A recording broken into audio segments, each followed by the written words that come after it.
afraid some of this is going to be a bit repetitive, but that's okay. It's still the same Fred you had. So I wasn't a music major. In fact, I wasn't even planning on joining the choir. I did sing in my high school choir and my church choir and all of that, but I played French horn, and I was more interested in focusing on that. But the girls on my floor in Asbury Hall, which I believe are up there, talked me into it. And so it was the second best decision I made in college. I'm sorry, but I have to give a nod to my husband as the first one. But in spite of not being a music major, Fred was still my mentor, as he was for many of us, I believe. He truly was the wise, trusted teacher that allowed me to find my voice. And I don't necessarily mean that soprano one that was kind of sitting in there, but my voice in life.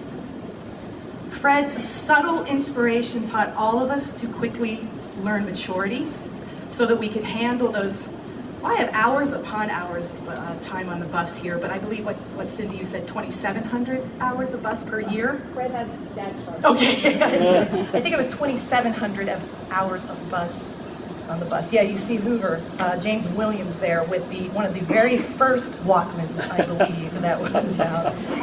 But you had to handle those hours with 40 other people. You were staying with complete strangers, and you had to adapt to quickly changing singing environments. And Fred taught us how to do that.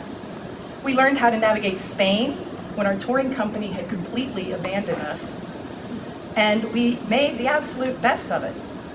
He not only taught us how to blend our very often different voices, but he taught us how to blend our more than very often different personalities as well. Through choir, I, like everybody here, met many lifelong friends. We've planned our weddings together. We commiserated over child rearing together. We have sung at each other's weddings. And there are quite a few of us in here right now who have our children here at Lycoming together. I'm still wrapping my head around that one, by the way. So choir began a bond that in this room you can feel, you could certainly feel it at yesterday's rehearsal. That's a bond that transcends the generations, it transcends everything. And that's all because of choir, and all because Fred was a mentor. He had successful choirs because he created successful students. He was steady, he was trusted, he was wise, and he was dependable. I'm bored. He's a great guy and all, and I really like you, and you know that. We've maintained a friendship over the years, but we need to talk about the joke-telling Fred now. The Fred who loved to take his seniors out on free night of tour. Yeah, I didn't put pictures up of that one, but we don't need to see those. The Fred who had us over to his house for senior dinner. Pat's incredible sangria. I'm sorry, but that stuff was just great. And the Fred who loved a practical joke as much as we loved doing them. His sharp, quick sense of humor, his knack for clever double entendres. And don't worry, we got them. Or what about the intrepid problem-solving Fred? For example, and we were just talking about this earlier, when we were in Spain, our tour bus couldn't turn a corner in, I think it was in Marbella, because there was a car, and somebody earlier had said it was an Alfa Romeo, that was just kind of blocking the street. So Fred got out, he looked around, decided we can move that. So they did. The guys got out, they picked the car up, they moved it, they put it on the sidewalk, looked at it and said, great, we're good to go. And we left the car there and went on our way. I would love to have seen that person's face when they got out of wherever they were at 11 o'clock or 12 o'clock at night, whatever that was, to find their Alfa Romeo sitting on the sidewalk in Marbella, Spain. And also, I can't say enough about Fred and Pat as a couple. Their marriage was a good example for those of us who were choir couples or those of us who were college couples. And my husband wasn't in the choir, but he, like I said yesterday, he came to all the concerts that he could. They had a great marriage as an example for those of us to follow.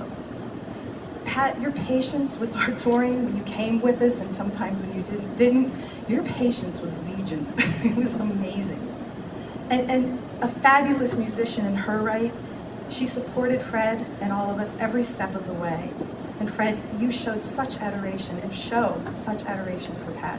Now, if this is any different than what it appears to be, just don't let us know. Just no need to know. But it was a great example. Finally, this has been touched upon many times, but have you noticed how much they haven't changed? Like, at all, ever. And I have said they both look exactly like they did, whether it was 36 years ago or whether it was a year ago, they still look the same. And I'd go into their attic to see if there's a picture of them up there, like getting old and decrepit, and kind of, but I don't think that there's a Dorian Gray situation here. I think what we have is we just have good people who have lived good, healthy lives, influenced countless students, although now it may have been counted over the years. And those students have gone on to be good people of their own. I mean, what a legacy, right? A world full of good people, all from this. Now, we wish for Fred and Pat to have a fabulous retirement. It's time to enjoy what you've created. Even if they reap half the benefits from retirement that we have reaped from them, you guys, you should have a fabulous time. So thank you. Thank you for the mentor. Thank you for the fun. Thank you for the growth and allowing us to find our voice. Thank you for the friendship. So good luck. Be blessed. And more than anything, just have fun. Thanks.